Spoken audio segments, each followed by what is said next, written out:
Hello दोस्तों, कैसे हैं आप लोग। एक बार वापस से आपका स्वागत है मेरे चैनल में। आज मैं आपके लिए लेके आया हूँ हमारे वर्ल्ड हिस्ट्री का एक टॉपिक है। टॉपिक का नाम हमारे है नेपोलियन बोनापार्ट। इसके बारे में आज हम पढ़ाई करेंगे। वैसे आप चित्र में देख सकते हैं नेपोलियन बोनापार्ट को, और अभी हाल ही में 2024 के अंदर नेपोलियन बोनापार्ट के ऊपर नेपोलियन नाम से मूवी भी आई है, जो काफ़ी अच्छी सुपरहिट रही थी। वैसे आप वहाँ से भी देख सकते हैं और यहाँ से भी आप पढ़ सकते हैं इसके बारे में। तो शुरू करते हैं आज का लेक्चर। सबसे पहले देखें नेपोलियन बोनापार्ट का जन्म कब हुआ। नेपोलियन का जन्म हमारे 15 अगस्त 1769 को जो कोर्सिका द्वीप है, कोर्सिका द्वीप पर अजासियो नाम का एक नगर है, वहाँ पे हुआ था। आप इसे याद रखेंगे। नेपोलियन का जन्म कहाँ हुआ? हमारे कोर्सिका द्वीप है, जो कहाँ अजासियो नाम का नगर है। तो कोर्सिका द्वीप पर अजासियो नाम का नगर है, वहाँ पे 15 अगस्त 1769 ईस्वी को नेपोलियन का जन्म होता है। उनके पिता की बात करें। उनके पिता क्या नाम था? Carlo Bonaparte. उनके पिता का क्या नाम था? Carlo Bonaparte. और उनकी माता कौन थी? हमारे लातिशिया रेमालियो। क्या उनकी माता का नाम था? लातिशिया रेमालियो। उनके पिता का नाम था कार्लो बोनापार्ट। बात करें नेपोलियन की, तो नेपोलियन के पिता फ्रेंच दरबार में जो कोर्सिका द्वीप है उसका प्रतिनिधित्व करते थे, अर्थात उसके रिप्रेजेंटेटिव हमारे थे कौन? हमारे उनके पिता कार्लो बोनापार्ट। नेपोलियन की बात करते हैं। नेपोलियन ने अपनी शिक्षा पेरिस के सैनिक स्कूल से प्राप्त की थी। पेरिस का जो सैनिक स्कूल था, वहाँ से नेपोलियन ने अपनी शिक्षा ली थी। जल्दी क्या है, उसे सेना में लेफ्टिनेंट का पद प्राप्त हो गया। एक तो आप देख सकते हैं उनके पिता एक अच्छे पद पे कार्य कर रहे थे, तो कई बार क्या है, नेपोटिज्म का भी फ़ायदा मिलता है। साथ ही साथ उन्होंने जो हमारे सैनिक स्कूल है वहाँ से अध्ययन भी किया था, इसीलिए उन्हें सीधा सेना में लेफ्टिनेंट का पद प्राप्त हो जाता है। नेपोलियन की बात करते हैं। नेपोलियन के द्वारा 16 सितंबर 1793 को, कब? 16 सितंबर 1793 ईस्वी को जो तूलो का बंदरगाह है, उस बंदरगाह से अंग्रेज़ों को बाहर निकाल दिया था। तो अपनी योग्यता, सैनिक योग्यता के कारण नेपोलियन ने 16 सितंबर 1793 को क्या किया? तूलो नाम का जो बंदरगाह था, वहाँ से अंग्रेज़ों को बाहर निकाल दिया था। और साथ ही साथ जो राष्ट्रीय महासभा का अधिवेशन था, क्या राष्ट्रीय महासभा का अधिवेशन भी इसी नगर में हो रहा था? क्या राष्ट्रीय महासभा का अधिवेशन भी इसी नगर में हो रहा था? नेपोलियन ने प्रतिक्रियावादी तत्वों से महासभा के सदस्य थे उनकी रक्षा भी की थी। जो महासभा का अधिवेशन हो रहा था, तो उस अधिवेशन में जो प्रतिक्रियावादी तत्व थे उनसे महासभा के सदस्यों की रक्षा भी की थी। इस समय नेपोलियन ने क्या किया? अपनी योग्यता और कुशलता और साहस का परिचय दिया। इस समय नेपोलियन ने अपनी योग्यता, कुशलता और साहस का परिचय दिया और वो जल्दी फेमस और प्रसिद्ध हो जाता है। इसी कारण 1794 ईस्वी में उसे सेना में प्रधान तोपची नियुक्त कर दिया जाता है। इसी वजह से क्या है, 1794 ईस्वी में उसे क्या किया जाता है? सेना में प्रधान तोपची नियुक्त कर दिया जाता है। 5 अक्टूबर 1795 ईस्वी को डायरेक्टरी शासन में, किसमें? डायरेक्टरी शासन में राजतंत्र के समर्थकों के द्वारा विद्रोह कर दिया जाता है। जो राजतंत्र के समर्थक थे, जो लुई 16 था, तो लुई 16 के जो समर्थक थे, लुई 16 उसके समर्थक थे, तो उन्होंने विद्रोह कर दिया। नेपोलियन ने उसके विद्रोह को दबाने में फ्रांस के सेनापति बरास की मदद की थी। जो राजा के समर्थक थे, तो राजा के समर्थक या राजतंत्र के समर्थक थे, उनका जो विद्रोह था उसको दबाने के लिए फ्रांस के सेनापति बरास की मदद हमारे नेपोलियन ने की थी। इस विद्रोह पर विजय पाने के कारण उन्हें आंतरिक सेना का जनरल नियुक्त कर दिया जाता है। तो ये विद्रोह हुआ था, इस विद्रोह पर विजय पाने के कारण उन्हें क्या किया जाता है? आंतरिक सेना का जनरल नियुक्त कर दिया जाता है। इसी समय उनका विवाह जोसेफाइन जो बोहान रेंस नाम की एक प्रभावशाली महिला से हो जाता है। उनका विवाह किससे हो जाता है? जोसेफाइन बोहान रेंस नाम की एक महिला होती है, प्रभावशाली महिला है, तो उनसे उनका विवाह हो जाता है। फ्रांस के युद्ध मंत्री थे कार्नो। क्या फ्रांस के युद्ध मंत्री थे? कार्नो। तो कार्नो के द्वारा नेपोलियन की योग्यता से प्रभावित होकर इटली विजय का अभियान उन्हें सौंप दिया जाता है कि इटली पर जो आक्रमण किया जा रहा है, तो उसका कमान किसको दी जाती है? हमारे नेपोलियन को दे दी जाती है कि भैया एक बार आप बड़ा अभियान करके देखिए कि आपकी योग्यता किस तरह से साबित होती है। तो नेपोलियन ने लोदी के पुल और रिवोली के युद्ध में, क्या लोदी के पुल और रिवोली के युद्ध में क्या है, जनवरी 1797 ईस्वी में ऑस्ट्रिया को पराजित कर दिया। ऑस्ट्रिया हमारे यूरोप का एक देश है, तो ऑस्ट्रिया को पराजित किया उसने। 18 अप्रैल 1797 ईस्वी को 18 अप्रैल 1797 ईस्वी को लियोबेस की विराम संधि की और 17 अक्टूबर 1797 को ऑस्ट्रिया ने कैंपो फॉर्मिया की संधि की। तो आप देख सकते हैं कि हमारे कैंपो फॉर्मिया की संधि किससे होती है? ऑस्ट्रिया से कैंपो फॉर्मिया की संधि होती है। इस संधि ने क्या किया, इटली में फ्रांस को सर्वोच्च बना दिया। क्या, इटली में फ्रांस को सर्वोच्च बना दिया कि सर्वोच्च शक्ति कौन रहेगा, फ्रांस, इटली में भी। अब नेपोलियन की वीरता और कुशलता रणनीति को लेकर फ्रांस में तरह तरह की बातें होने लग जाती हैं। मतलब सभी अब नेपोलियन की बातें करने लगते हैं, नेपोलियन की वीरता, कुशलता और रणनीति को लेकर। नेपोलियन ने क्या, मिस्र के युद्ध में, नेपोलियन ने मिस्र के युद्ध में परास्त करने के पश्चात, क्या, नेपोलियन ने मिस्र को युद्ध में परास्त कर दिया। और मिस्र को परास्त करने के बाद इंग्लैंड के जो उपनिवेश भारत में मराठों को सहयोग कर इंग्लैंड पर विजय बनाने की योजना बनाई। कि जैसे ही नेपोलियन ने मिस्र को युद्ध में हराया तो फिर नेपोलियन ने सोचा क्यों ना हम इंग्लैंड के जो उपनिवेश है भारत, उसमें क्या, मराठों को सहयोग करेंगे और क्या करेंगे, इंग्लैंड को वहाँ पे हरा देंगे। मगर 1798 ईस्वी में नील नदी के युद्ध में नेपोलियन को इंग्लैंड की जल सेना के सेनापति नेल्सन ने हरा दिया। क्यों, क्योंकि वहाँ से होके ही उन्हें आगे बढ़ना था। तो नील नदी के युद्ध में नेपोलियन को हरा दिया जाता, किसके द्वारा, इंग्लैंड की जल सेना के सेनापति थे नेल्सन। तो नेल्सन ने नेपोलियन को हरा दिया। और उधर दूसरी तरफ देखें हमारे फ्रांस के अंदर, तो डायरेक्टरी के शासन फ्रांस में कुशासन के कारण लोकप्रिय नहीं रहा। जो डायरेक्टरी का शासन था उस पर तरह तरह के आरोप लगने लगे। डायरेक्टरी का शासन हमने जो फ्रांस की क्रांति थी उसमें आपने पढ़ा होगा, तो उसमें आपको देखना चाहिए। तो उस पर क्या, कुशासन के बहुत सारे आरोप लगते हैं, इसीलिए क्या उन्हें लोकप्रिय नहीं माना गया, मतलब जल्दी उन्हें हटाया गया। तो नेपोलियन की विजय डायरेक्टरी की अयोग्यता के कारण पुनः हार में बदल गई। क्यों, क्योंकि है ना, जो नेपोलियन तो इधर जैसे इटली को जीत रहा है, ऑस्ट्रिया को जीत रहा है, तरह तरह की संधियाँ कर रहा है, सब जगह नेपोलियन फेमस हो रहा है, लेकिन उधर क्या डायरेक्टरी अयोग्य साबित हो रही है। तो वो हर बात जो नेपोलियन जीत की तरफ आगे बढ़ाता था, डायरेक्टरी की वजह से वो हार की तरफ बढ़ जाती थी।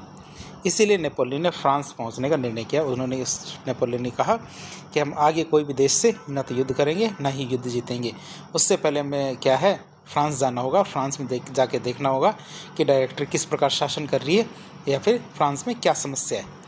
नेपोलियन ने फ्रांस पहुंचते ही अनुभव किया कि यह वह सही समय पर है। जैसे वो फ्रांस पहुंचता है तो उसे लगता है कि ये सबसे बढ़िया टाइम है जिस टाइम पे मैं आया हूँ। और उसने कहा कि प्रत्येक व्यक्ति मेरी प्रतीक्षा कर रहा था, कि डायरेक्टरी से तो वैसे परेशान था सारी की सारी जनता, और मैं आया हूँ तो सारी की सारी जनता क्या है, मेरी प्रतीक्षा कर रही थी।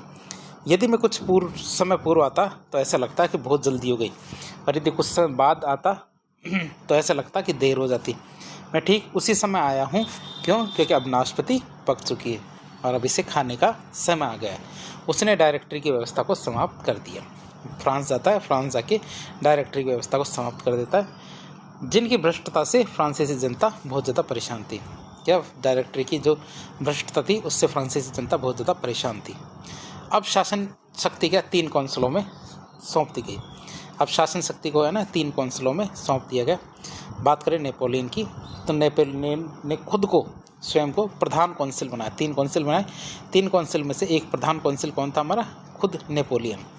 और इन कौंसिलों को निम्नलिखित कार्य दिए। कौन कौन से कार्य थे जो कौंसिलों को दिए गए थे? पहला काम होता था फ्रांस में शांति व्यवस्था की स्थापना करना। पहला काम क्या होता था कि हमारे फ्रांस में शांति व्यवस्था की स्थापना करना। दूसरा काम होता था नई विधि संहिता युक्त संविधान का निर्माण करना। नई क्या, विधि संहिता युक्त संविधान का निर्माण करना।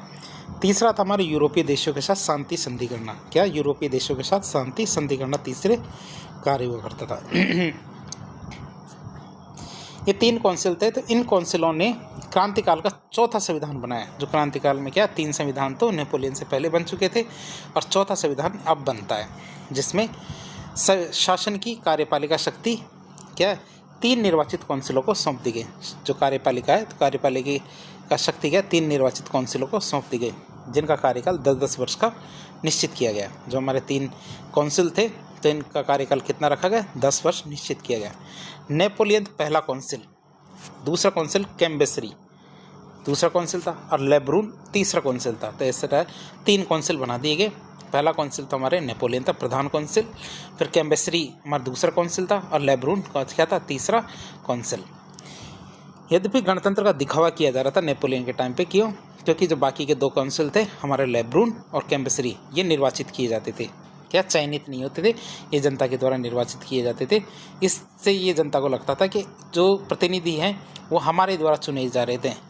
क्या, जनता को ऐसा लगता था कि जो प्रतिनिधि है वो जनता के द्वारा चुने जा रहे हैं, इसलिए क्या गणतंत्र का दिखावा किया जा रहा था। लेकिन वास्तविक शक्ति किसके हाथों में थी? नेपोलियन के हाथ में। क्यों? क्योंकि वो प्रथम काउंसिल या प्रधान काउंसिल के रूप में था। एक तरह से देखें तो अप्रत्यक्ष रूप से शासक का कार्य कर रहा था। एक तरह से दोबारा से राजतंत्र को शुरू हो गया था। एक तरह से राजा को ख़त्म करके जनतंत्र लाया गया और जनतंत्र को ख़त्म करके एक तरह से राजतंत्र की शुरुआत की जा रही थी। नेपोलियन को 1802 ईस्वी में उसके संपूर्ण जीवन के लिए काउंसिल नियुक्त कर दिया गया। 1802 में नेपोलियन ने खुद को जीवन भर के लिए पहला काउंसिल नियुक्त कर दिया। खुद को पूरे जीवन भर के लिए पहला काउंसिल या प्रथम काउंसिल नियुक्त कर दिया। कब? 1802 में। 2 दिसंबर 1804 ईस्वी को नोत्रे डेम चर्च में नेपोलियन को फ्रांस का सम्राट घोषित कर दिया गया। कब? 2 दिसंबर 1804 को नोत्रे डेम जो चर्च है फ्रांस का, उस चर्च में नेपोलियन को फ्रांस का सम्राट बना दिया गया। अब हम देखें नेपोलियन ने के फ्रांस के सम्राट बनने के बाद कौन कौन से देशों के साथ कौन कौन से युद्ध किए गए। तो सम्राट बनने के बाद उसके युद्धों की बात करें तो 21 अक्टूबर 1805 ईस्वी को, जब 21 अक्टूबर 1805 ईस्वी को ट्रफलगर के युद्ध में, कौन सा? ट्रफलगर के युद्ध में इंग्लैंड के जो सेना नायक थे नेल्सन, जो आपको याद हो जो नील नदी का युद्ध था तो उसमें नेपोलियन को हराया था। तो उसी नेल्सन ने नौसैनिक के युद्ध में नेपोलियन को पराजित कर दिया। कौन से युद्ध था? हमारे ट्रफलगर के युद्ध में, जो नौसेना का युद्ध हुआ था। सेना भी आप समझते हो, सेना 3 तरह की होती है, नौसेना, वायुसेना और थल सेना। तो नौसेना के युद्ध में नेपोलियन को हरा दिया। और इस युद्ध में क्या होता है, हमारा वो इंग्लैंड का सेनापति था नेल्सन, वो मारा जाता है। लेकिन इस निर्णायक युद्ध में नेपोलियन की समुद्र में इंग्लैंड को पराजित करने की योजना है वो सदा के लिए समाप्त हो जाती है कि अब नेपोलियन कभी भी समुद्र में इंग्लैंड से युद्ध नहीं लड़ता। तो उसने सोच लिया, क्यों? क्योंकि उसे पता लग जाता है कि मैं समुद्र में कभी भी हमारे इंग्लैंड से जीत नहीं पाऊंगा। 2 दिसंबर 1805 ईस्वी को 2 दिसंबर 1805 ईस्वी को ऑस्ट्रेलिया के युद्ध में नेपोलियन ने ऑस्ट्रिया और प्रशा की संयुक्त सेना को हरा दिया। ध्यान रखना, ऑस्ट्रेलिया का युद्ध हुआ था 2 दिसंबर 1805 ईस्वी को। तो इस युद्ध में नेपोलियन ने क्या किया? ऑस्ट्रिया प्रशा दोनों की संयुक्त सेना थी, तो दोनों की संयुक्त सेना को पराजित कर दिया। फ्रांस ऑस्ट्रिया प्रशा इनके बीच प्रेसबर्ग की संधि होती है। इसी वजह से फ्रांस और ऑस्ट्रिया प्रशा दोनों के साथ मिलके एक संधि की जाती है। संधि का नाम है प्रेसबर्ग की संधि। इस संधि में ऑस्ट्रिया को बहुत अपमानित होना पड़ा था। इस संधि में क्या होता है, जो हमारे ऑस्ट्रिया है तो ऑस्ट्रिया को बहुत ज़्यादा अपमानित होना पड़ा था। अब आपके सामने एक मैप है, मैप में देख लेते हैं। 1812 का मैप है यूरोप का। तो इसमें 4 पॉइंट्स बताए गए हैं। 4 पॉइंट्स के बारे में आपको बता देते हैं। जो रेड वाला पॉइंट है मतलब ये वाला एरिया, तो ये वाले एरिया क्या है, हमारे जो ब्रिटिश है, तो ब्रिटिश मतलब इंग्लैंड या ब्रिटेन के कंट्रोल में थे उस समय के। रेड वाले एरिया क्या है, ब्रिटेन के कंट्रोल में थे। फिर डार्क ब्लू वाला है ये वाला, तो ये वाला पूरा एरिया क्या है, नेपोलियन का एम्पायर था, नेपोलियन का साम्राज्य माना जाता था। तीसरा है लाइट ब्लू का मतलब जैसे हमारे स्पेन है, ये प्रशा है, और भी है हमारे वो हंगरी है, तो हमारे ये इटली है। तो ये वाले सारे जो लाइट ब्लू है ये सारे के सारे क्या है, जो हमारे फ्रांस है, तो फ्रांस के अधीन राष्ट्र हुआ करते थे। और फिर हमारे जो पर्पल कलर के जैसे ये हमारे जो पर्पल कलर के जो मैप में राष्ट्र दिखाए गए हैं, ये सारे के सारे राष्ट्र क्या थे, ये हमारे जो नेपोलियन जिनसे संधि कर रही थी, नेपोलियन जिनसे सहायक संधि कर रही थी, तो ये हमारे नेपोलियन के सहायक राष्ट्र हुआ करते थे। तो आप देख सकते हैं कि पूरा का पूरा यूरोप में नेपोलियन की धाक किस तरह जम जाती है। आगे देखें तो नेपोलियन ने इस संधि के माध्यम से, जो हमारे ये संधि की थी प्रशा और ऑस्ट्रिया के साथ, प्रेसबर्ग की संधि, तो इस संधि के माध्यम से क्या हुआ, जर्मनी और छोटे छोटे राज्यों को मिला करके राइन संघ का निर्माण किया गया। तो इस संधि के माध्यम से क्या, जर्मनी और छोटे छोटे राज्यों को मिलाकर राइन संघ का निर्माण किया गया। और इस नए जर्मन संघ ने नेपोलियन को अपना संरक्षक बना लिया। क्या, राइन संघ का निर्माण किया गया। राइन संघ ने क्या किया, जो जर्मन संघ बना राइन संघ, तो इसने क्या किया, नेपोलियन को अपना संरक्षक बना लिया। अब नेपोलियन क्या राजाओं का निर्माता कहा जाने लगा कि अब नेपोलियन क्या जगह जगह राजा बना रहा था, तो इसलिए नेपोलियन को राजाओं का निर्माता कहा गया। इस संधि के माध्यम से नेपोलियन ने ऑस्ट्रिया के सम्राट फ्रांसिस को पवित्र रोमन सम्राट का पद त्यागने को मजबूर कर दिया। नेपोलियन ने क्या किया, ऑस्ट्रिया के सम्राट थे फ्रांसिस, इनको क्या किया, पवित्र रोमन सम्राट का पद त्यागने को मजबूर कर दिया। इस राइन संघ के निर्माण ने प्रशा को नाराज कर दिया था। प्रशा क्यों? क्योंकि प्रशा को जबरदस्ती इस राइन संघ में शामिल किया गया था। इसी वजह से प्रशा इस राइन संघ के निर्माण से नाराज हो जाता है। 14 अक्टूबर 1806 ईस्वी को, कब? 14 अक्टूबर 1806 ईस्वी को जेना और ओरेस्टेड के युद्ध में, कौन से? जेना और ओरेस्टेड के युद्ध में फ्रांस ने प्रशा को हरा दिया। क्यों? क्योंकि प्रशा नाराज था, तो प्रशा से फ्रांस का युद्ध होना तो तय ही था। तो फ्रांस का और प्रशा का युद्ध होता है, तो हमारे जेना और ओरेस्टेड के युद्ध में क्या है, फ्रांस ने प्रशा को हरा दिया। फलस्वरूप क्या हुआ, फ्रांस और प्रशा में राइन की संधि होती है। क्यों? राइन संघ था, तो इसीलिए संधि भी राइन के नाम से हुई, तो राइन संधि होती है। और अब क्या है, नेपोलियन ने रूस पर आक्रमण कर उसे पराजित करने की ठानी। क्यों? क्योंकि अब रूस ही बचा था, क्योंकि पश्चिम में तो लगभग उसने सारे एरिया को जीत सा ही लिया था, लेकिन अब क्या रूस बचा था, तो उसने सोचा क्यों ना मैं रूस को भी हरा करके रूस को भी जीत लूँ। 14 जून 1860 को, क्या 14 जून 1860 को फ्रीडलैंड के युद्ध में, क्या फ्रीडलैंड के युद्ध में रूस पराजित हो जाता है। तो 1860 ईस्वी को फ्रीडलैंड के युद्ध में रूस पराजित हुआ। और 8 जुलाई 1807 ईस्वी को फ्रांस और रूस, इनके बीच में क्या है, हमारे टिलसिट की संधि होती है। यहाँ पे से याद रखेंगे, हमारे रूस और फ्रांस के बीच में कौन सी संधि होती है? टिलसिट की संधि होती है। और इस संधि में रूस ने राइन संघ को मान्यता दे दी। जो ये संधि हुई थी, तो इस संधि में क्या हुआ, रूस ने राइन संघ को मान्यता दे दी। साथ ही इंग्लैंड को व्यापार नहीं करने पर, क्या इंग्लैंड से व्यापार नहीं करने पर अपनी सहमति भी दे दी। इस संधि के समय नेपोलियन अपने विजय शिखर के उच्चतम बिंदु को प्राप्त कर चुका था, मतलब कि जितना हाईएस्ट हो सकता था, तो नेपोलियन ने उसी हाईएस्ट बिंदु पर बैठा था अपने साम्राज्य के। तो ये वो टिलसिट की संधि के टाइम की बात है। तो इंग्लैंड को छोड़ करके प्रत्येक यूरोपीय देश हमारे नेपोलियन के अधीन माना जा रहा था। क्या नेपोलियन के अधीन था? वो सारा का सारा यूरोप केवल एक ब्रिटेन या इंग्लैंड को छोड़ देता। अब हमारे नेपोलियन की शासन व्यवस्था की बात करें, तो नेपोलियन के द्वारा विद्रोही पादरियों, सामंतों, कुलीनों को पुनः फ्रांस में आमंत्रित किया गया। क्या है? नेपोलियन के द्वारा विद्रोही जो पादरी थे, सामंत और कुलीन थे, इनको दोबारा से फ्रांस में आमंत्रित किया गया और उन्हें वहाँ बसा दिया गया। सरकारी सेवाओं को भी सभी वर्गों के लिए खोल दिया। ये विशेष क्योंकि नेपोलियन ने मानता था जो फ्रांस के लोग सबसे ज़्यादा दुखी थे, तो ये राजा से इतने दुखी नहीं थे जितना ये विशेष अधिकार प्राप्त जो कुलीन वर्ग थे इनसे थे। तो उन्होंने जो मध्यम वर्गीय जो लोग थे उनको सेवाएं देनी शुरू की, और इसमें सबसे पहला काम उन्होंने क्या किया, सरकारी सेवाओं को सभी वर्गों के लिए खोल दिया। फिर अब बात करते हैं प्रशासनिक सुधारों की। तो नेपोलियन ने कौन कौन से प्रशासनिक सुधार किए? फ्रांस को विभागों मतलब जिलों और विभागों को उपविभागों मतलब एरोंडिजमेंट इनमें बांट दिया। तो विभागों और विभागों को उपविभागों में बांट दिया। नेपोलियन के द्वारा इन जिलों में सैनिक अधिकारी हैं इनको नियुक्त किया गया। नेपोलियन ने क्या किया, जो जिले थे और उपविभाग थे इनको अंदर क्या किया, सैनिक अधिकारियों को नियुक्त किया। अब बात करते हैं नेपोलियन के आर्थिक सुधारों की। नेपोलियन के आर्थिक सुधार क्या क्या है देखें। 1800 ईस्वी में बैंक ऑफ फ्रांस की स्थापना कर दी गई। क्या होता है 1800 ईस्वी में, क्या होता है, बैंक ऑफ फ्रांस की स्थापना कर दी जाती है। शराब, नमक और तंबाकू पर कर बढ़ाया जाता है। क्या? शराब, नमक और तंबाकू पर कर बढ़ा दिया जाता है। खाद्य सामग्री का वितरण और यातायात व्यवस्था सुचारू की जाती है। क्या किया जाता है? खाद्य सामग्री का वितरण, यातायात व्यवस्था सुचारू की जाती है। करों की वसूली सरकारी कर्मचारी के माध्यम से की जाने लगती है। क्या? करों की वसूली किसके माध्यम से की जानी शुरू की जाती है? हमारे सरकारी कर्मचारी के माध्यम से शुरू की जाती है। ये हमारे नेपोलियन के आर्थिक सुधार थे। अब बात करते हैं हमारे नेपोलियन के पोप के साथ कौन कौन से समझौते किए जाते हैं। जो हमारे इटली का पोप था वो वाला, तो पोप के साथ समझौता था उससे कहते हैं कोकोर्दा की संधि 1801 ईस्वी की। तो कोकोर्दा की संधि की जाती है हमारे पोप के साथ। तो चर्च को राज्य के नियंत्रण में माना गया। इसके अधीन क्या किया गया, चर्च को राज्य के नियंत्रण में माना गया। पादरियों को राज्य के वेतनभोगी कर्मचारी बना दिया गया। पादरी को क्या किया गया, राज्य का वेतनभोगी कर्मचारी बना दिया गया। यद्यपि क्या होता है, पादरियों की नियुक्ति पोप के द्वारा की जानी होती है। वैसे तो पादरियों की नियुक्ति कौन कर रहा था, हमारे पोप के द्वारा ही की जा रही थी, लेकिन पादरियों की नियुक्ति संबंधी जो प्रस्ताव थे या पादरियों की नियुक्ति संबंधी जो प्रस्ताव थे वो भेजने का अधिकार किसके पास था, केवल सरकार के पास ही था।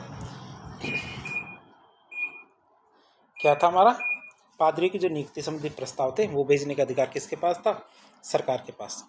क्रांति काल में किसानों के द्वारा हड़पी गई चर्च की जो संपत्ति थी, क्या क्रांति काल में किसानों ने चर्च की जो संपत्ति हड़प ली थी और ज़मीन पर ये माना गया कि वो ज़मीन किसकी रहेगी, अब किसानों की ही रहेगी, वो हमारे चर्च को वापस नहीं मिलेगी।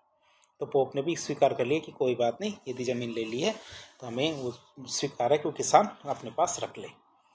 संविधान के प्रति सम्मान और उनके अनुसार शपथ लेने पर पादरियों को जेल से मुक्त कर दिया गया।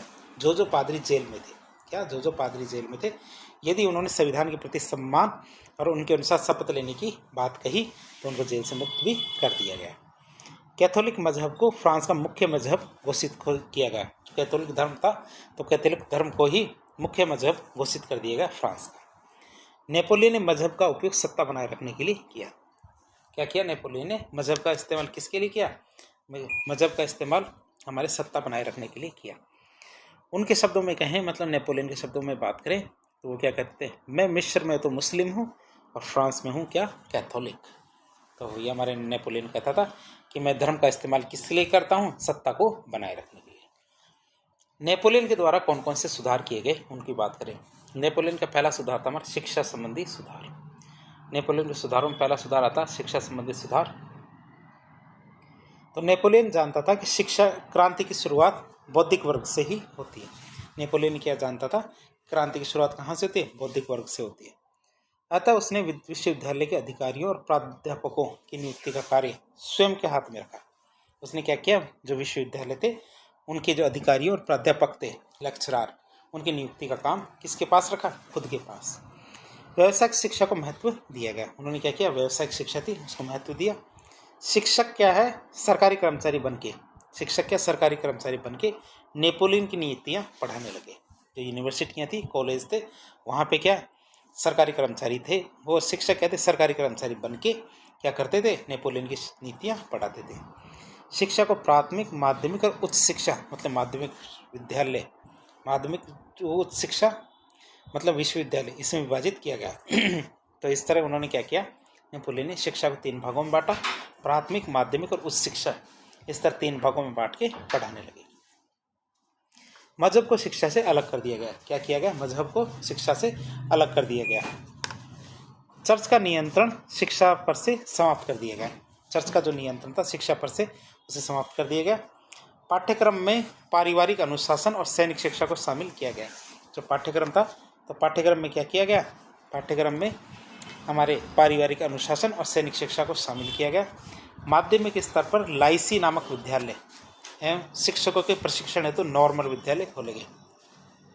क्या किया गया, जो हमारे माध्यमिक स्तर पर लाइसी नामक विद्यालय और शिक्षकों के प्रशिक्षण के लिए क्या किया गया, नॉर्मल विद्यालय खोले गए। अब हम देखेंगे विधि संहिता। क्या, अब हम देखेंगे विधि संहिता के बारे में। नेपोलियन के द्वारा क्या किया जाता है, नेपोलियन के द्वारा समस्त असंगत और असंख्य जो कानून है उनको समाप्त करके उन्हें फ्रांस की कानून व्यवस्था के अनुकूल बनाया गया। तो नेपोलियन ने क्या किया, समस्त जितने भी असंगत और असंख्य कानून थे उनको समाप्त करके उन्हें फ्रांस की व्यवस्था के अनुकूल बनाया गया। इन कानूनों को बनाते समय समानता, मजहब, सहिष्णुता, नैतिकता, संयुक्त परिवार व्यवस्था, अनुशासन, देशभक्ति, संपत्ति का व्यक्तिगत अधिकार, इन सबको महत्व दिया गया। जो भी कानून बनाए गए तो इन कानूनों को बनाते समय उन्होंने किन किन चीज़ों का ध्यान रखा, समानता, मजहब, सहिष्णुता, नैतिकता, संयुक्त परिवार व्यवस्था, अनुशासन, देशभक्ति, संपत्ति का व्यक्तिगत अधिकार, इन सबको महत्व दिया। पादरी के प्रभाव को दूर करने के लिए, क्या पादरी के प्रभाव को दूर करने के लिए सिविल मैरिज और तलाक को मान्यता दे दी गई। क्या, सिविल मैरिज और तलाक को मान्यता दे दी गई। नेपोलियन के संयुक्त परिवार प्रथा में परिवार को सबसे महत्वपूर्ण स्थान देता था। नेपोलियन क्या करता था, संयुक्त परिवार प्रथा में क्या पिता को सर्वप्रमुख स्थान देता था। परिवार में स्त्रियों और पुत्रों की स्थिति पुरुषों के मुखिया से नीचे होती थी। परिवार में क्या स्त्रियां हों चाहे पुत्र हों, दोनों की स्थिति क्या पुरुष मुखिया होता था उसके नीचे हुआ करती थी। मुखिया पुरुष परिवार की समस्त संपत्ति का मालिक हुआ करता था। क्या, मुखिया जो पुरुष था वो परिवार की समस्त संपत्ति का मालिक हुआ करता था। वह बिना किसी की सलाह के उसका विक्रय कर सकता था। नेपोलियन ने पारिवारिक अनुशासन व्यवस्था पर जोर दिया। नेपोलियन ने क्या किया, जो पारिवारिक अनुशासन व्यवस्था थी उससे बहुत ज़्यादा जोर दिया। कानून का शासन योग्यता के अनुसार, क्या कानून का शासन योग्यता के अनुसार पद, कानून के समक्ष समानता और इन सब को फ्रांस में लागू किया गया। क्या, योग्यता का वही फ्रांस में क्या किन किन चीज़ों को लागू किया गया। पहली चीज़ थी कानून का शासन, फ्रांस में क्या कानून का शासन लागू किया गया। दूसरी चीज़ थी हमारी योग्यता के अनुसार पद दिए जाएंगे। दूसरी चीज़ ये, और तीसरी कानून के सामने सभी बराबर है, कानून के सामने समानता। इन सब चीज़ों को क्या फ्रांस में लागू किया गया। कानूनों को क्रमबद्ध करके संहिताबद्ध कर दिया गया। क्या किया गया, कानूनों को क्रमबद्ध किया गया और क्रमबद्ध करके संहिताबद्ध कर दिया गया। नेपोलियन ने संपत्ति के व्यक्तिगत अधिकार को मान्यता दी। क्या नेपोलियन ने संपत्ति के व्यक्तिगत अधिकार को मान्यता देते हुए क्या किया, किसानों को भूमि का मालिक बना दिया। क्यों, क्योंकि वो चाहते थे, नेपोलियन चाहता था किसान उसके समर्थक हो जाए, तो उन्होंने क्या किया, किसानों को भूमि का मालिक बना दिया। इन सब के विपरीत उन्होंने मजदूरों की तुलना में कंपनी मालिकों को ज़्यादा महत्व दिया। तो उन्होंने क्या, किसानों को तो मालिक बना दिया, लेकिन जो मजदूर थे उनको कुछ भी नहीं दिया, बल्कि मजदूरों की तुलना में जो कंपनी के मालिक हुआ करते थे उनको ज़्यादा महत्व दिया। वह वाणिज्यवादी और पूंजीवादी व्यवस्था का पोषक था। नेपोलियन क्या था, हमारा वाणिज्यवादी और पूंजीवादी व्यवस्था का पोषक था, और उसने इस व्यवस्था को प्रोत्साहित भी किया।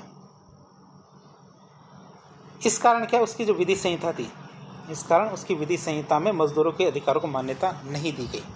क्या, इस कारण क्या था कि उसकी जो विधि संहिता थी उसमें मजदूरों के अधिकारों को मान्यता नहीं दी गई, और समानता का जो अधिकार था इसका मखौल बनाया गया, मतलब एक तरह का मजाक ही हुआ गया। क्यों, क्योंकि उसने सबको समानता दी लेकिन मजदूरों को कोई समानता नहीं दी। उसके द्वारा मजदूर संघ बनाने पर रोक लगा दी गई कि मजदूर कभी भी यूनिट या फिर संघ नहीं बना सकते। मजदूरों के विपरीत मालिकों का पक्ष लेने का आदेश न्यायालय को दिया गया कि यदि कोई भी केस, कोई भी मामला न्यायालय में जाता है, जैसे मजदूर और मालिक दोनों आते हैं, तो न्यायालय के द्वारा मालिक है उसका पक्ष लिया जाए, न कि मजदूरों का। और मजदूर का संघ भी नहीं बना सकते। ये समानता के समान सिद्धांत के विपरीत था। इसके बावजूद नेपोलियन को दूसरा जस्टिनियन कहा जाता था। क्या, इसके विपरीत क्या, नेपोलियन को दूसरा जस्टिनियन कहा जाता था। नेपोलियन ने स्वयं अपनी विजय से ज़्यादा विधि संहिता को महत्वपूर्ण बताया।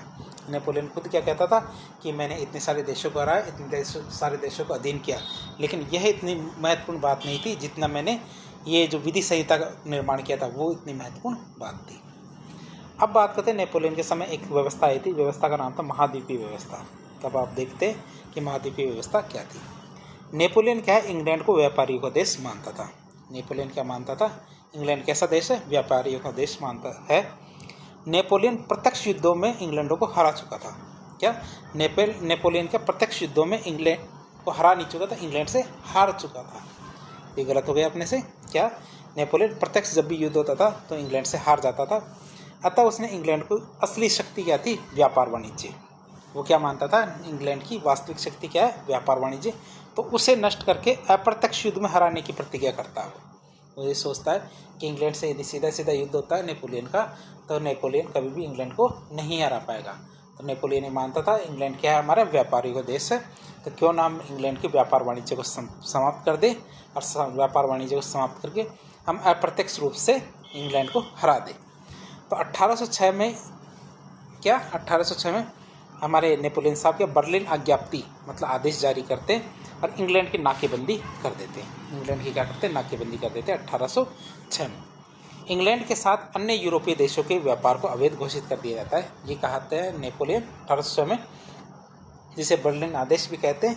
तो इसके अनुसार कि कोई भी यूरोपीय देश इंग्लैंड से व्यापार नहीं करेगा, और यदि इंग्लैंड से व्यापार करता है तो उसे अवैध घोषित किया गया। इसी को हम क्या कहते हैं, महाद्वीपीय व्यवस्था। तो इस तरह जब इंग्लैंड को ये चीज़ पता चलती है तो इंग्लैंड भी चुप रहने वाला नहीं था। तो इंग्लैंड ने भी क्या किया, ऑर्डर ऑफ काउंसिल नाम का एक आदेश पारित कर दिया। क्या, इंग्लैंड ने क्या किया, ऑर्डर ऑफ काउंसिल नाम का एक आदेश पारित कर दिया, और उसने नेपोलियन के पक्षधर जितने भी देश थे, कि नेपोलियन का साथ जो देश साथ दे रहे थे, उन देशों की नाकेबंदी, जहाज़ों को पकड़ने और उन्हें नष्ट करने के आदेश दे दिए कि यदि इंग्लैंड के पास से किसी भी देश का कोई भी जहाज़ आता है तो उनको नष्ट कर दिया जाएगा। साथ ही साथ नाकेबंदी कर दी कि उनके एरिया से होकर कोई भी जहाज़ नहीं जाएगा। महाद्वीपीय व्यवस्था फ्रांस के लिए घातक साबित हुई। क्या, महाद्वीपीय व्यवस्था फ्रांस के लिए घातक साबित होती, क्यों, क्योंकि वह क्या पूरी दुनिया से कट जाता है, और ये फ्रांस के लिए एक तरह की आत्महत्या ही थी। क्या, फ्रांस के लिए एक तरह की आत्महत्या थी। फ्रांस को यूरोप के व्यापार का केंद्र बनाने का प्रयास क्या घातक सिद्ध हुआ। क्या होता है, फ्रांस को यूरोप के व्यापार का केंद्र बनाने का प्रयास क्या घातक सिद्ध होता है। महाद्वीपीय व्यवस्था को प्रभावी रूप से लागू करने के लिए नेपोलियन को अन्य प्रदेशों पर विजय प्राप्त करने को बाध्य कर दिया। क्यों, क्योंकि महाद्वीपीय व्यवस्था थी इसकी वजह से हमारे फ्रांस और बाकी के जो यूरोपीय देश थे ये आर्थिक तंगी में आ जाते हैं। और आर्थिक तंगी में आने के बाद या तो उससे नेपोलियन को दो ही रास्ते थे, या तो वो महाद्वीप व्यवस्था को हटाए या फिर नए नए प्रदेशों पर विजय प्राप्त करे। तो उसने क्या किया, सोचा कि क्यों ना मैं नए नए प्रदेशों पर विजय हासिल करूं। और इससे क्या फ्रांस की आर्थिक स्थिति और भी ज़्यादा खराब हुई। अब बात करते हैं इसी तरह से उन्हें क्या किया, नेपोलियन ने स्पेन पर अनाधिकृत कब्जा किया। क्या किया, स्पेन पर अनाधिकृत कब्जा किया। तो बात करें स्पेन की, और नेपोलियन क्या बुर्बो वंश को पूर्णतः समाप्त करना चाहता था। जो हमारे स्पेन का राजवंश था, कौन सा, बुर्बो वंश, तो उसको पूर्ण रूप से समाप्त करना चाहता था।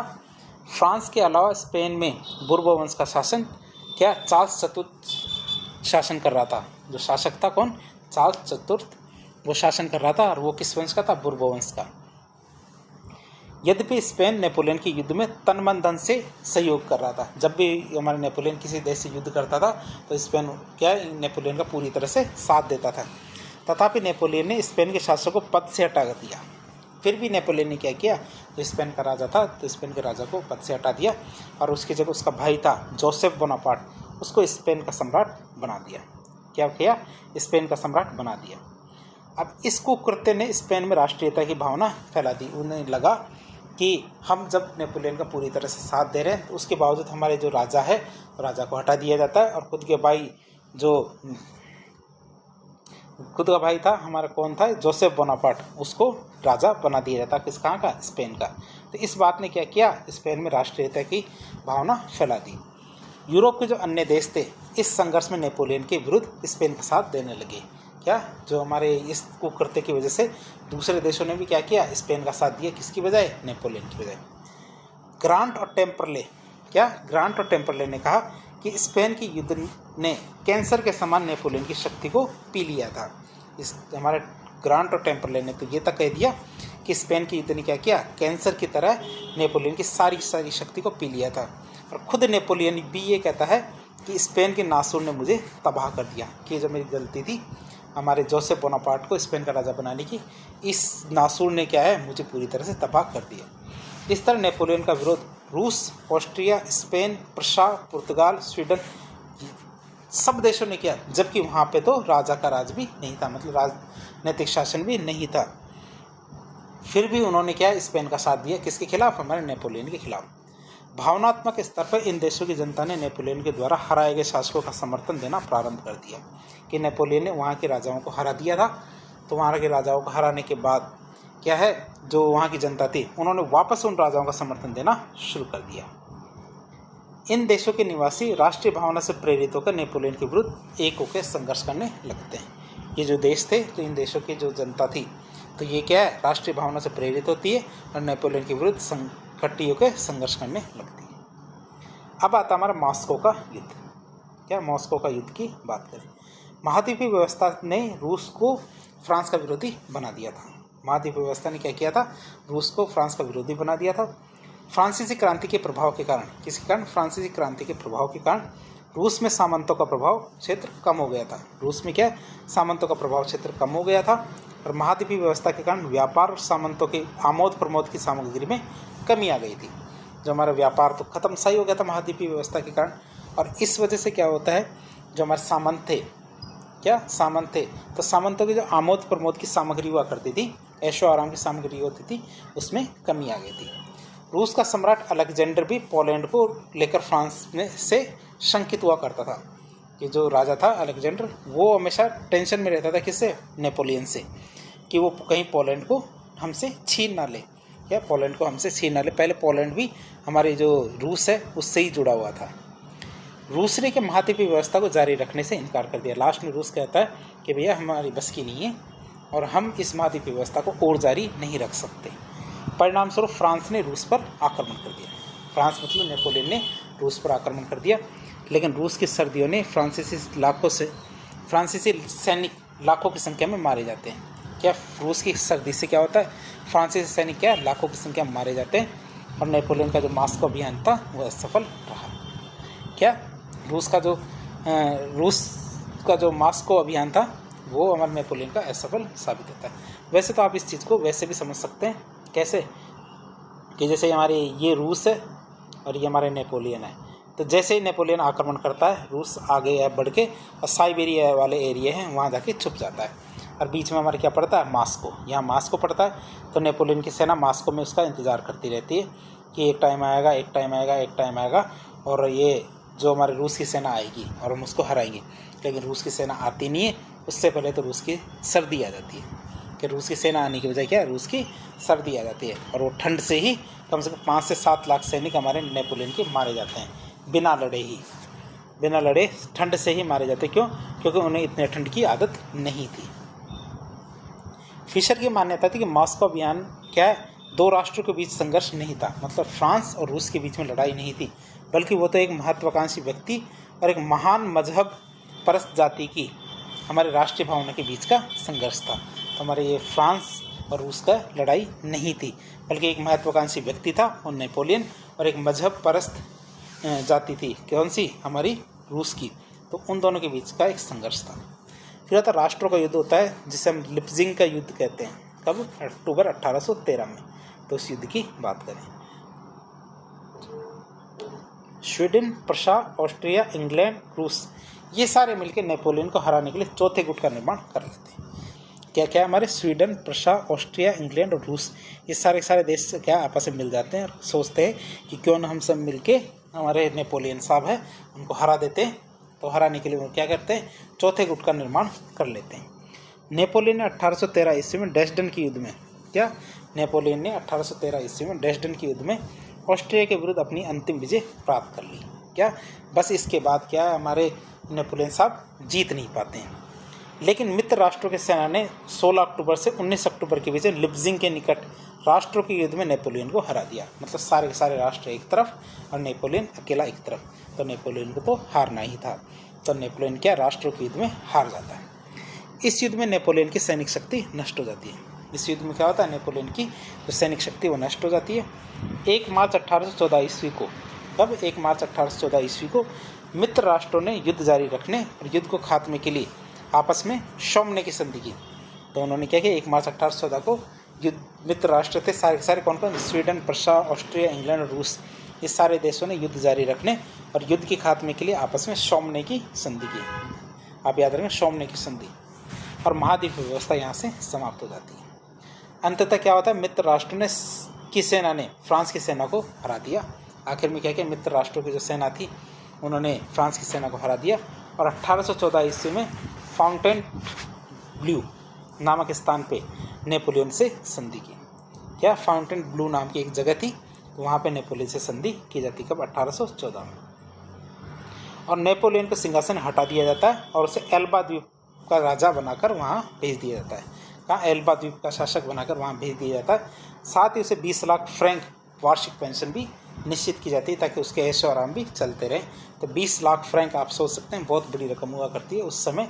तो हमारे जो नेपोलियन साहब है उसको दे दिए जाते हैं कि वार्षिक पेंशन के रूप में 20 लाख फ्रैंक उन्हें वहाँ पे मिल जाएंगे। अब आता है हमारा वाटरलू का युद्ध। वाटरलू के युद्ध की बात करें तो 30 मार्च 1815 ईस्वी को नेपोलियन एल्बा द्वीप से भाग जाता है। तो एल्बा द्वीप वहाँ भेजते हैं, तो एल्बा द्वीप से भाग जाता है और वहाँ से भागकर पेरिस आ जाता है और दोबारा से फ्रांस का राजा बन जाता है। फिर नेपोलियन ने दोबारा घोषणा की कि वह शांति और स्वतंत्रता का मार्ग अपनाना चाहता है। वो ये कहता है कि मैं जो पहले वाला नेपोलियन था वैसा नहीं रहा, अब अच्छा बच्चा बन गया हूँ और अब क्या है, जो बड़ी शरारत नहीं करूँगा, मतलब शांति और स्वतंत्रता का मार्ग अपनाना चाहता हूँ। लेकिन यूरोपीय राष्ट्र उस पर विश्वास नहीं करते। वो कहते हैं कि तू शरारती बच्चा है और तू सिंचियान की तरह शरारत करेगा। तो उस पर विश्वास नहीं किया जाता और हमारे मित्र देशों की जो संयुक्त सेना है उसको फ्रांस के खिलाफ भेजा जाता है। एक बार फिर से हमारे मित्र राष्ट्र इकट्ठे होते हैं और नेपोलियन के खिलाफ लड़ाई के लिए तैयार होते हैं। और 18 जून 1815 ईस्वी को नेपोलियन फिर से हार जाता है। क्या 18 जून 1815 को नेपोलियन फिर से हार जाता है। 15 जुलाई 1815 ईस्वी को अंग्रेजी नौसैनिक अधिकारी थे मैटलैंड। क्या? अंग्रेज नौसैनिक अधिकारी थे मैटलैंड, उसके सामने नेपोलियन ने आत्मसमर्पण कर दिया। उससे पहले इंग्लैंड ले जाया गया, वहाँ से उसे सेंट हेलेना द्वीप में कैद कर दिया गया। वहाँ से क्या किया गया, सेंट हेलेना द्वीप में उसे कैद कर दिया गया। और 6 साल के बाद में उदर रोग से पीड़ित होने के बाद 5 मई 1821 ईस्वी को उनकी मृत्यु हो जाती है। 20 साल बाद उनके अवशेष फ्रांस लाए जाते हैं दोबारा और उन्हें पूर्ण सम्मान के साथ पेरिस में दफनाया जाता है। तो आप देख सकते हैं ये हमारे जो नेपोलियन है तो नेपोलियन की समाधि है। तो आप पूर्ण सम्मान के साथ उनके जो अवशेष है इस समाधि में संरक्षित किए गए नेपोलियन के। अब हम बात करते हैं नेपोलियन एक महान राजा हुआ था, लेकिन फिर भी नेपोलियन हार जाता है, नेपोलियन का पतन हो जाता है। तो हम बात करें नेपोलियन के पतन के क्या क्या कारण थे। पहला कारण आता हमारा महाप्रायद्वीपीय युद्ध और स्पेनिश वॉर। तो नेपोलियन के द्वारा स्पेन पर अधिकार करना उसके लिए सबसे ज़्यादा घातक सिद्ध होता है। क्या नेपोलियन के द्वारा स्पेन पर अधिकार करना उसके लिए घातक सिद्ध हुआ? इस घटना ने समस्त यूरोप को एक होने का अवसर दिया। स्पेन में इस घटना का तीव्र विरोध हुआ, साथ ही ये राष्ट्रीयता की जो लहर उठती है, साथ ही एक राष्ट्रीयता की लहर उठती है और मित्र राष्ट्रों ने स्पेन की सहायता के लिए एक संयुक्त मोर्चा मतलब चौथा गुट तैयार किया। और इस महाद्वीपीय युद्ध में फ्रांस ने 3 लाख से ज़्यादा सैनिक खो दिए, मतलब 3 लाख से ज़्यादा सैनिक हमारे इस युद्ध में मर जाते हैं। फिर बात करें महाद्वीपीय व्यवस्था की, तो हमारे नेपोलियन ने विश्व विजेता बनने में इंग्लैंड को ही एकमात्र रोड़ा माना। क्या नेपोलियन ने माना कि मैं विश्व विजेता तो कभी भी बन जाऊं, लेकिन ये इस इंग्लैंड है जो मुझे बनने नहीं दे रहा। नेपोलियन ने इंग्लैंड के अलावा समस्त यूरोप को जीत ही लिया था। वह जानता था कि इंग्लैंड को सीधे युद्ध में तो नहीं हराया जा सकता, अतः उसने क्या किया, इंग्लैंड को जो वास्तविक शक्ति थी व्यापार, उस पर प्रहार करने की कोशिश की। महाद्वीपीय व्यवस्था के माध्यम से उसने इंग्लैंड के साथ अन्य देशों के जो व्यापारिक संबंध थे उसको बनाए रखने पर नाकेबंदी लगा दी। नाकेबंदी के द्वारा रोक लगा दी कि इंग्लैंड यूरोप के किसी भी देश के साथ कोई भी व्यापारिक संबंध ना बना पाए। इस व्यवस्था ने पूरे यूरोप में वस्तुओं की कीमतों में भारी वृद्धि कर दी। क्यों? क्योंकि इंग्लैंड में सबसे सस्ते सामान थे और हमारे यूरोप में इन सामानों की कमी होने लगी और कमी होने से उनके दाम बढ़ने लगे, साथ ही वस्तुओं का अभाव भी हो गया। रूस, जो कि हमारे नेपोलियन का मित्र था, दोस्त था, वो भी इस महाद्वीपीय व्यवस्था के विरुद्ध हो जाता है। लास्ट में वो भी परेशान हो जाता है। इससे नेपोलियन का जो दोस्त था रूस, वो भी है ना, उससे भी उसकी मित्रता टूट जाती है। फिर रूस के विरुद्ध अभियान। नेपोलियन का रूस पर आक्रमण करना सबसे ज़्यादा घातक सिद्ध हुआ। नेपोलियन का रूस पर आक्रमण करना घातक सिद्ध हुआ।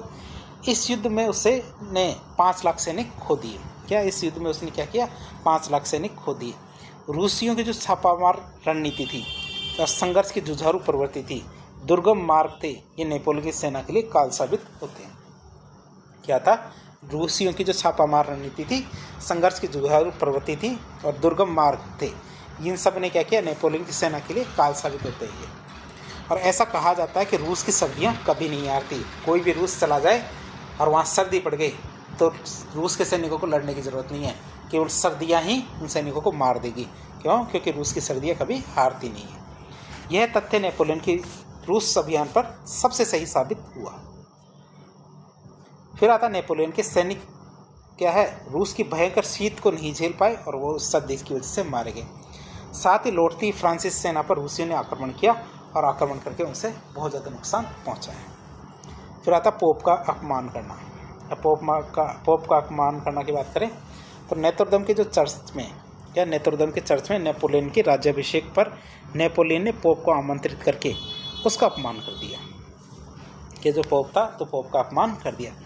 जब पोप नेपोलियन को ताज पहनाने जा रहा था तब नेपोलियन ने ताज को स्वयं के हाथों से लेकर उसे सिर पर धारण कर लिया। उन्होंने क्या किया, जब जैसे ही हमारे पोप साहब उन्हें जो ताज पहनाने जा रहे थे तो उन्होंने उनसे हाथ से छीन लिया ताज और खुद ही अपने सर पे ओढ़ लिया, मतलब पहन लिया। और उसने नेपोलियन ने क्या कहा, यह ताज मुझे धूल में पड़ा मिला था जिसे मैंने तलवार के नोक पर उठाया। कोई मुझे राजा बना नहीं रहा, मैं अपनी क्षमता से और अपनी योग्यता से राजा बनाऊं। ये पोप का अपमान था। इस कारण समस्त यूरोपीय जो कैथोलिक मतावलंबी थे हमारे नेपोलियन के विरोधी हो जाते हैं। जो हमारे सारे कैथोलिक थे वो सारे क्या होते हैं, हमारे इसके विरोधी हो जाते हैं। किसके? नेपोलियन के। फिर इंग्लैंड की सुदृढ़ स्थिति और सर्वश्रेष्ठ नौसैनिक बेड़ा। तो बात करें इंग्लैंड की सुदृढ़ नौसैनिक शक्ति ने नेपोलियन की जो महाद्वीपीय व्यवस्था थी इसको असफल कर दिया। और इंग्लैंड की आर्थिक स्थिति शुरू से अच्छी थी। नेपोलियन से पहले भी हमारे इंग्लैंड की जो आर्थिक स्थिति थी बहुत बड़ी थी। इसके उलट देखें तो फ्रांस में महाद्वीपीय व्यवस्था का विरोध शुरू हो गया। खुद फ्रांस में चीज़ें महंगी होने लगी। इस व्यवस्था से वस्तुओं की कीमतों में तेज़ी से वृद्धि होती है। समस्त यूरोप में इंग्लैंड का जो नौसैनिक बेड़ा था वो शक्तिशाली था। सारे यूरोप में क्या था, इंग्लैंड का नौसैनिक बेड़ा शक्तिशाली था। इस कारण नेपोलियन उससे नील के युद्ध में, नील नदी का युद्ध हुआ था, उस युद्ध में क्या हार जाता है। नील नदी के युद्ध में नेपोलियन हार जाता है इंग्लैंड से। इस ताकत के बल पे इंग्लैंड ने नेपोलियन की जो महाद्वीपीय व्यवस्था है इसको असफल साबित कर दिया। क्यों? क्योंकि जो नेपोलियन था, तो नेपोलियन ने इंग्लैंड के खिलाफ हमारे महाद्वीपीय व्यवस्था की थी, लेकिन क्या है, महाद्वीपीय व्यवस्था इंग्लैंड को खासा नुकसान नहीं कर पाई, बल्कि ज़्यादा नुकसान तो हमारे फ्रांस को ही और साथ ही साथ पूरे के पूरे यूरोप को भी रहा। फिर बलात् सैनिक भर्ती। क्या बलात् सैनिक भर्ती की बात करें तो राष्ट्रीय चरित्र का समाप्त होना, मतलब नेपोलियन की सेना में अधिकांश सैनिक के अलग अलग देशों से भिन्न भिन्न राष्ट्रीयता वाले जो जबरदस्ती या बलात् भर्ती किए गए सैनिक थे, या जबरदस्ती भर्ती किए गए सैनिक थे, तो नेपोलियन की सेना। फ्रांस की क्रांतिकाल में जो राष्ट्रीयता की पहचान सेना में थी, अब वो समाप्त हो चुकी थी। मतलब देश के लिए मर मिटने वाली बात होती थी, तो मर मिटने वाली बात क्या अब फ्रांस की सेना में समाप्त हो चुकी थी, जो पहले हुआ करती थी। इसलिए अब यह भी एक प्रमुख कारण था कि सेना को लंबे और थका देने वाले युद्धों में उदासीन बना दिया। सेना को जीतने की इच्छा मर गई थी, उनकी क्या सेना की क्या जीतने की इच्छा मर गई थी। क्यों? क्योंकि उनको क्या लंबे लंबे युद्धों में शामिल करके रखा गया था नेपोलियन के द्वारा, उन्होंने शांति से बैठने ही नहीं दिया। फिर आता राष्ट्रीयता की भावना का उदय। क्या राष्ट्रीयता की भावना के उठना की बात करें तो उस पे स्पेन में उठी राष्ट्रीयता की भावना, क्या स्पेन में उठी राष्ट्रीयता की भावना ने समस्त यूरोप को नेपोलियन के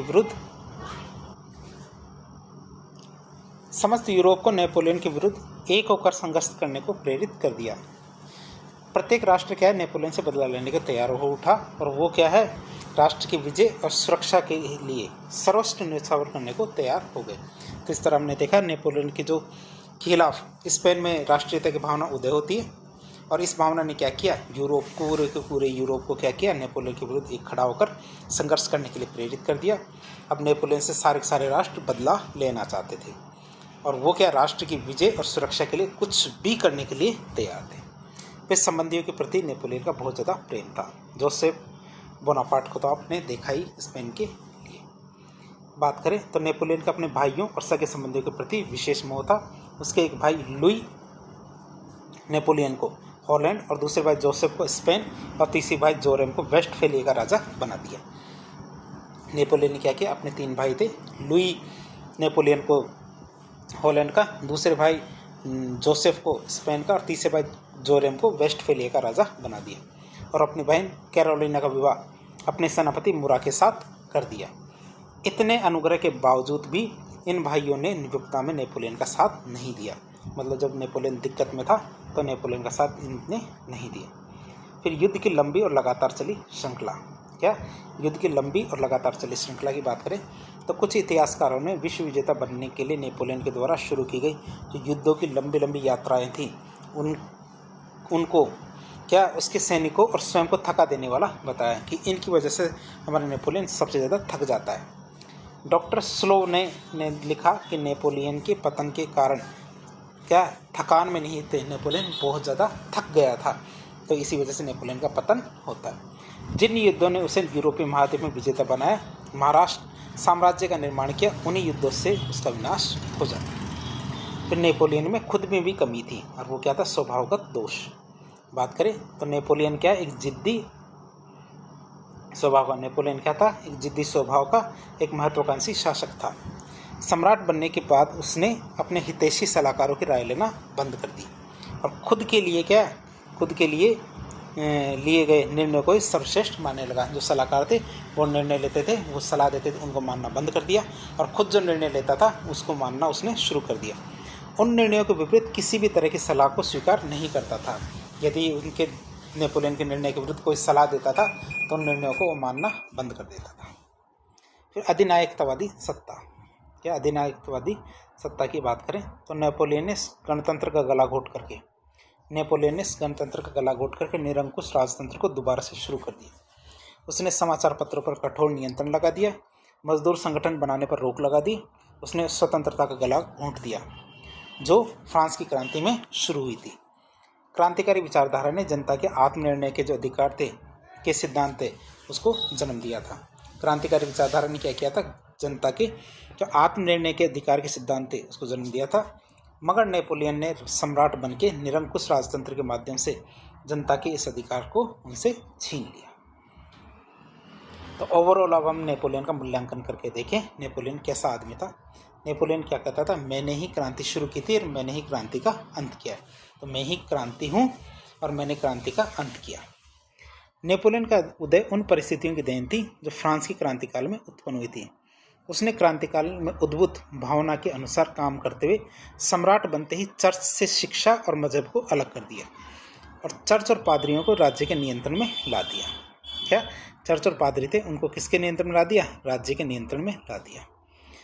नौकरियों में भी सभी को समानता के सिद्धांत पर अब समान अवसर दिए, प्रतिभाओं को सम्मान दिया गया। कानून भी समानता के सिद्धांत लागू किया। कानून में भी क्या किया? समानता का जो सिद्धांत है उसको लागू किया। व्यापार और कर प्रणाली में व्यापार उन्मुख सिद्धांत को माना गया। व्यापार और कर प्रणाली में क्या किया गया? व्यापार उन्मुख सिद्धांत था, उसको माना गया। नेपोलियन विधि संहिता में क्रांतिकाल में बने श्रेष्ठ कानूनों को शामिल करता था और जो बेकार कानून थे उनको हटा दिया। सामंतवाद की समाप्ति को बनाए रखा। उसने क्या किया? सामंतवाद की जो समाप्ति हो गई थी क्रांतिकाल में, उसको वैसा का वैसा ही रखा। नेपोलियन की सबसे बड़ी गलती थी, नेपोलियन खुद सम्राट बन बैठता है, जनता की संप्रभुता और प्रजातांत्रिक सिद्धांतों को त्याग कर देता है और नेपोलियन के द्वारा साम्राज्यवादी नीति को अपनाया गया। उसने फ्रांसीसी जनता के राजनीतिक अधिकारों को छीन लिया। स्वयं के वैभव प्रदर्शन पर जनता का धन लुटा दिया। स्वयं की जो वैभव प्रदर्शन था, वैभव प्रदर्शन पे जनता का धन लुटा दिया। स्वयं के समर्थकों को उपाधियां और सम्मान देकर विशेष समर्थक दल बना दिया। तो इस तरह हमने देखा नेपोलियन के पूरे व्यक्तित्व के बारे में। अब नेपोलियन से संबंध में जो जो घटनाएं घटित हुई थी उनके बारे में छोटा सा ब्रीफ ले लेते हैं। सबसे पहले नेपोलियन का जन्म तो हमारे 15 अगस्त 1769 को कोर्सिका द्वीप पर तूलो के बंदरगाह पर अधिकार उन्होंने किया। 16 सितंबर 1793 को भीड़ से नेशनल कन्वेंशन की रक्षा कब की? कि भीड़ से नेशनल कन्वेंशन की रक्षा हमारे 5 अक्टूबर 1795। ऑस्ट्रिया के साथ कैंप ऑफ फॉर्मिया की संधि हमारे 17 अक्टूबर 1797। नील नदी का युद्ध हमारे अगस्त 1798 में। पोप के साथ समझौता 1801 में। राजा का राज्याभिषेक मतलब हमारे नेपोलियन का राज्याभिषेक हमारा 2 दिसंबर 1804 में। ट्राफलगर का युद्ध हमारे इंग्लैंड और फ्रांस के बीच में 21 अक्टूबर 1805 में। ऑस्ट्रेलिज का युद्ध मतलब ऑस्ट्रिया प्रसा के साथ जो हमारे नेपोलियन ने प्रेसबर्ग की संधि की थी वो 2 अक्टूबर 1805 को। जेना और ओवरस्टेट का युद्ध कि जेना और ओवरस्टेट का युद्ध मतलब प्रसा के साथ जो राइन की संधि की गई थी वो 14 अक्टूबर 1806 को। महाद्वीपीय व्यवस्था उन्हें 21 नवंबर 1806 को। रूस के साथ युद्ध 14 जून 1807 को। फ्रीडलैंड युद्ध मतलब जो हमारे रूस के साथ तिलसिट की संधि की गई वो 8 जुलाई 1807 को। ऑर्डर इन काउंसिल की बात करें तो 1807 में। स्पेन पर आक्रमण 1808 में। मॉस्को अभियान जून 1812 में। लिप्जिंग का युद्ध अक्टूबर 1813 में। नेपोलियन को पद से हटाना और एल्बा द्वीप पर निर्वासित करना 11 अप्रैल 1814 में। वाटरलू का युद्ध 18 जून 1815 में। नेपोलियन की मृत्यु हमारे 5 मई हमारे 1821 में। तो इस तरह ये नेपोलियन था। तो नेपोलियन की पूरी जीवनी के बारे में हमने इस लेक्चर में देखा। तो इस प्रकार के इन्फॉर्मेटिव वीडियो देखने के लिए हमारे चैनल से जुड़े। वीडियो यदि पसंद आए तो वीडियो को लाइक करें, चैनल को सब्सक्राइब करें, अपने दोस्तों के साथ शेयर करें। धन्यवाद।